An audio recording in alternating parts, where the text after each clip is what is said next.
Hello and welcome to another edition of the Osteopathic Lyceum podcast. I'm going to attempt to briefly, when I say briefly, sometimes it's a bit of a ramble, so I acknowledge that.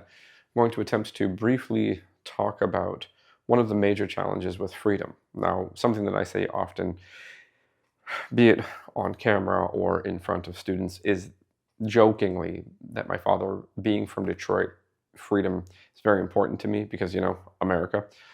There's a degree to which that has a lot of validity, but it's maybe pointing more at having a fundamental challenge when people tell me directly what to do as opposed to give me the opportunity to choose what to do. So autonomy becomes exceptionally important.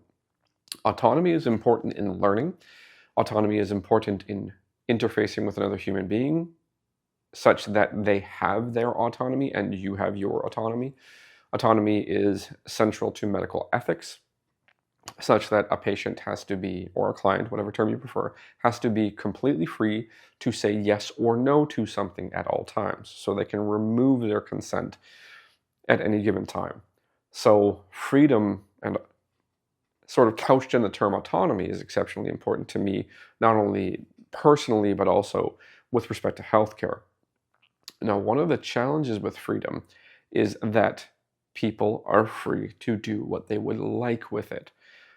When you're attempting to aid people in moving from one place to another desired place, and they have complete freedom, sometimes they're not necessarily sure as to how to exercise that, and they can make choices that will get in the way, and they can make choices that will make it hard for you to assist them to get from point A to point B.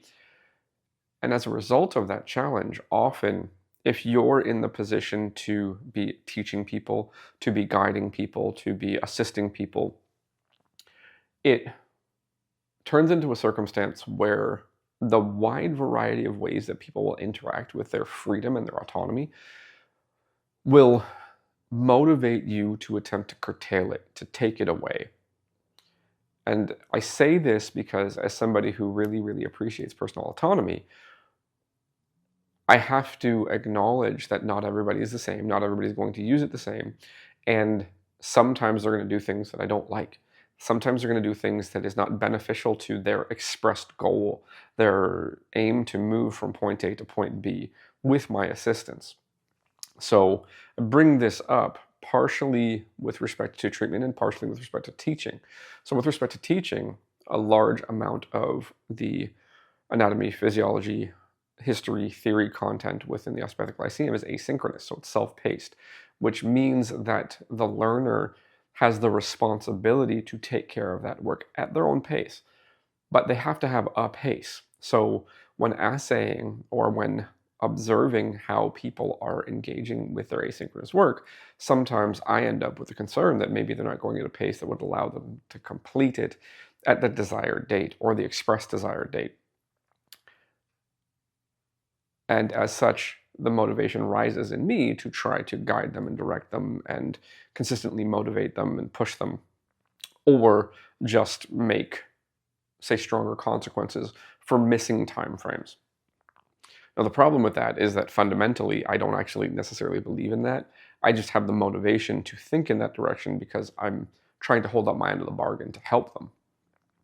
So another thing that is visible is when you allow people general freedom to behave however they want, when given a task to work on, especially an in-person task, a hands-on task, and acknowledging that the education is designed in a discovery, aka they try to figure out how to do stuff, followed by guided, aka I demonstrate how to do stuff after they've tried.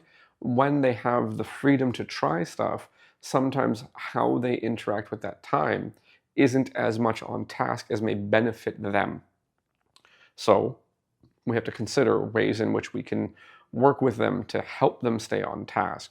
One of the easiest things at this point in time, in this current epoch or point in time, is it's exceptionally fun and easy to interact with an electronic device such as a cell phone because, to be fair, there's a lot of cool stuff on them. Now, I'm not going to lean into the term addicted, simply on account of the fact that that's a tough thing to say, because everybody shows, or almost everybody shows, the ability to be somewhat detached from an electronic device for periods of time. So the term addiction is a tough one, depending on the definition you use, but definitely to be able to observe that it gets in the way of how people are progressing. Then what we do is we say you can have your cell phones on the premises, but they've got to be with your personal belongings, which are not where you're working. And that seems to have done something positive. So that's enjoyable. And that's, again, an interesting thing for me, because fundamentally my preference would be, well, you should be able to interact with your task, your time, and your distractions, and prioritize your task, because that's the thing that you say that you want at the top of your hierarchy. So sometimes people are not necessarily the best at that. So you maybe change how they're able to interact with their distractions to some degree, and it seems to have a net positive benefit. So that's part of it.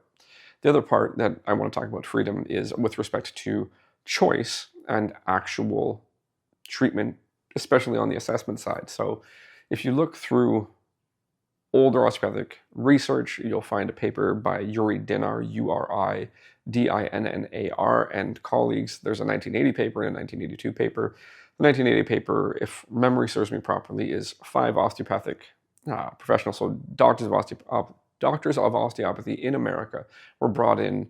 I believe they were each given 3 separate patients who had confirmed mechanical low back pain diagnoses, and then they just observed them and how they assessed them. And what they found was that each individual professional would assess the same condition in a variety of ways, one patient to the other, and they would actually use different tests with the same person. So they would test one way, interact or maybe treat that thing, and retest it in a different way. So there's issues with validity, because they're completely free to do whatever they want because they're the experts. So what they end up doing is misusing it in a way that makes it hard for them to make any meaningful claim. Outside of, the patient told me they felt better and they moved better when I used test A, I used test A, I treated them, they told me they felt better, and then when I used test B, they moved better in test B. Well, you don't know that they moved better in test B if you didn't do test B first. So we can categorize that as maybe a less than ideal use of the freedom to assess and treat in a variety of ways, such that you're reducing your ability to make reliable or valid claims with respect to what you did. So also, that freedom and that autonomy interacts with the practitioner's view of what they did, because the patient has the autonomy and the freedom to say what they would like to say or what they think somebody would like to hear. So sometimes the manner in which they report it is not necessarily going to hit an honest representation of what the practitioner thinks they were doing. So the patient's communicating in a positive way because they had a positive outcome, but the opportunity to interpret that inside of the professional, inside of the practitioner, becomes an interesting thing. So they can easily misjudge what they did. One of the things that I suggest to learners and to professionals is that they judge their effectiveness and their outcomes based on their motion tests, because the patient report can be highly variable even within the same person at different times, such that if you use that, you have no sensitivity on any scale, even an internal personal scale. You need something that is consistent enough that you can trust it. And motion testing does that. And using motion test A, treating, and using motion test A again is much more useful than using motion test A, treating, using motion test B, saying you were better and saying that it moved better and then proving it by using motion test C or something ridiculous along those lines. So that autonomy comes with a lot of responsibility at all times. It's like Spider-Man. I think it was Spider-Man. I'm sure it came from, well, I'm not sure. I think it came from somewhere else first, but you see it in Spider-Man movies. With great power comes great responsibility. So when you have the freedom to do things, you actually benefit from having a framework that keeps you somewhat disciplined, with the understanding that sometimes you've got to go outside of that framework, but you've always got that framework to come back to sort of figure out what you did, how it went, and whether or not you could do it better. So freedom is something fundamental to me. Autonomy matters not only for myself personally as an educator, but also with respect to medical ethics. It's literally part of the center of medical ethics. The person has to be free to do what they want, say yes or no to any interaction that you want to have with them, not to them, with them, such that then we turn that over into the realm, or examine that in the realm of assessment and treatment. And complete freedom means that you can fool yourself by using a bunch of different methods and a bunch of different tests, such that you don't actually have a good concept of what you did and what you can improve on. So although freedom matters, it matters to be responsible as well. And that responsibility, at least with respect to treatment, is going to come in two forms. Very, very purposeful repetition of the same assessments, right? So assessment A, treat, assessment A, right? Now let's just say I find a problem in seated, and then I want to treat it in supine. I should have assessment A in seated, and when I go into supine, I should go to the same area, and I should have assessment B in supine.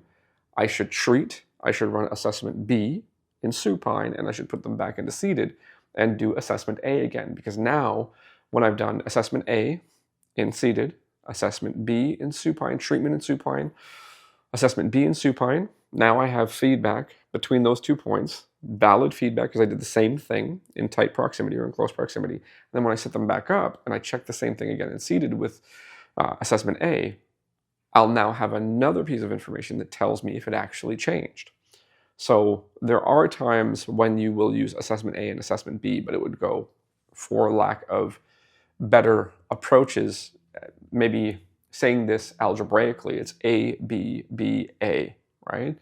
Assessment B, treatment, assessment B, assessment A. So now you actually have more factors pointing in that direction, that you know what you did, you know whether or not it worked, and you know if it didn't work, some ways in which you might be able to consider doing it better. Again, that loops back around to saying that you have freedom, but you should be very responsible with how you use it. You can use a general framework so that you know what you did, whether it worked. And if it worked the way that you predicted it would, you have higher confidence that it was the appropriate choice. And then you know that at least on your scale, you helped that patient with the thing you could help them with. Then whatever they happen to say in relation to that gives you feedback as to how consistently people say something positive or something negative in relation to what you did. So a decent amount of different angles to try to say the same thing. Fundamentally, freedom is important. Autonomy is essential. How you use it will benefit you or harm you.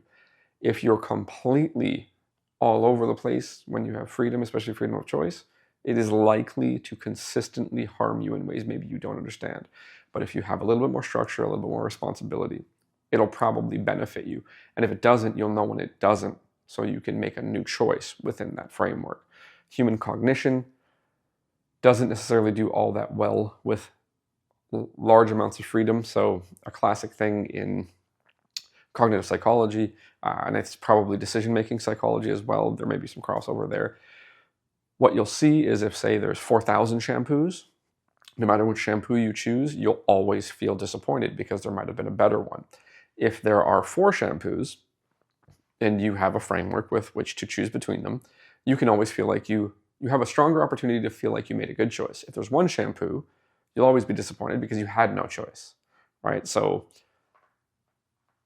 bounded or guided autonomy, especially with respect to complex things, is a much better starting point to figure out what's working well and what's not working, and then choose how to change if it's not working. Again,